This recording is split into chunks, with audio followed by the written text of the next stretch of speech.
Hey there, Nancy Ruby here, and today is all about upward facing dog, Urdhva Mukha Svanasana. So, this pose is again all about being aware of your shoulder girdle because it often goes into incorrect alignment and therefore causes injury. And we want to prevent injury and create healing and health in our yoga practice. So I'm sitting this way so I can show you the shoulder alignment from up above. Hands come out in front. Let's pretend we're doing a plank on the ground so my arms would be straight. I'm pushing against the earth. Now, if I keep pushing, my arm bones are going to keep sliding forward. My shoulder blades separate.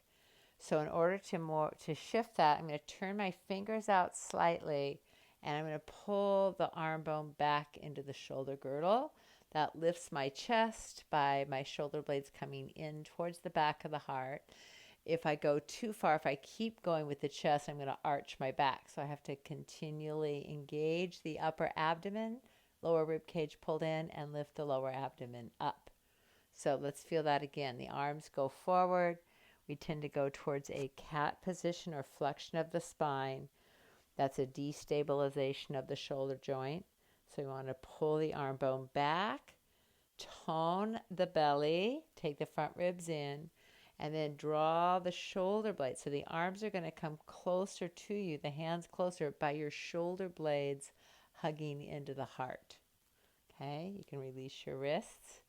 Feel that. Then what happens is oftentimes we continue into what we call chaturanga, or we go to the floor, and the shoulders need to stay back. Let's push it out and keep the arm bone back. I hope you're trying this with me. It makes such a difference doing it in the air.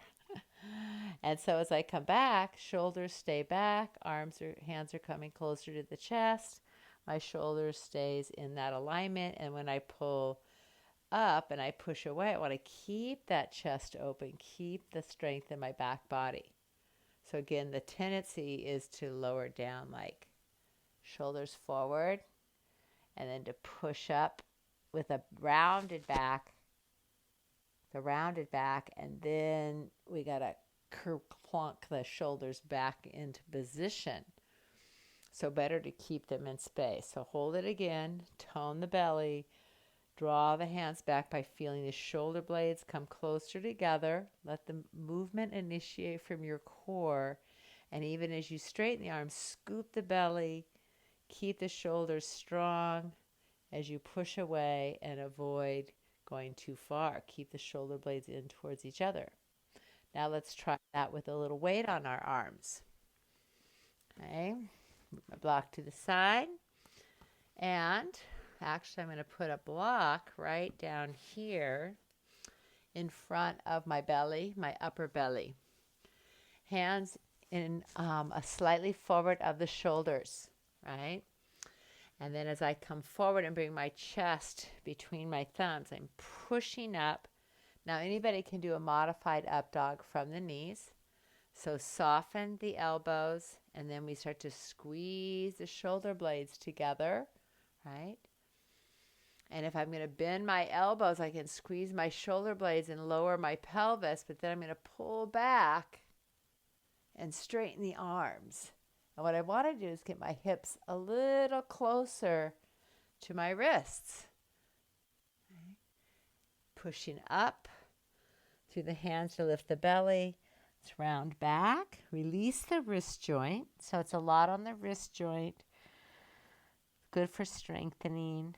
Plant the hands.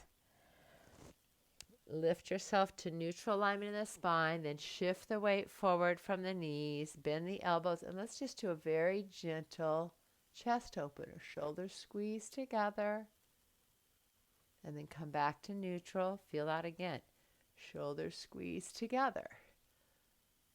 And then the option is to push into the top of the feet and bring the knees off the ground and invite the hips towards the wrists.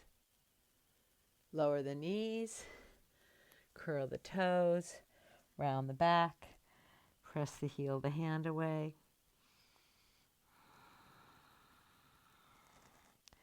Once again, we're going to come up, Return to neutral alignment. Really grab the mat with your finger pads. That'll release the wrist joints.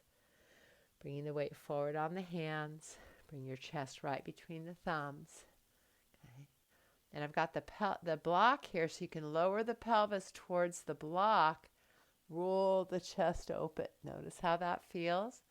Again, toes under or toes down. You can lift. You might have to lift the thighs more if there's too much arch in your back. Okay, if we sink into it, we can really contract the back too much.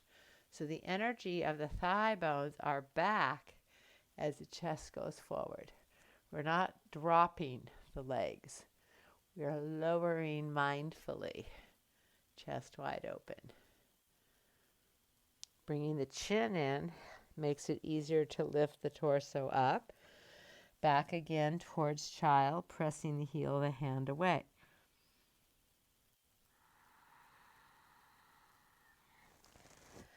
Now, without the block, coming forward into your push-up position. Let's take it off the knees. Here you are in plank. And then we often come down into our chaturanga. Notice the shoulders. They stay back, they stay back, they stay back. Then open. Lift the belly. And now round. Another way of practicing upward facing dog. Coming forward into your push-up. Slinky down to the floor. Call it slinky cobra. Okay. And then you can go from cobra, which is different. Cobra strengthens your back so much. It's such an important pose. Now, up dog, because you're pushing with the arms, is really, more of a flexibility, a mobility for the spine, and a strength in the arms, right? And then maybe the legs. But again, if there's too much depth in the back bend, lift your thighs, lift your belly, slowly come in. So feel into those shoulders. Okay. Maybe lift and take it into downward dog. So traditionally, plank, chaturanga, up dog, and let's take it to child this time and release the wrist joints.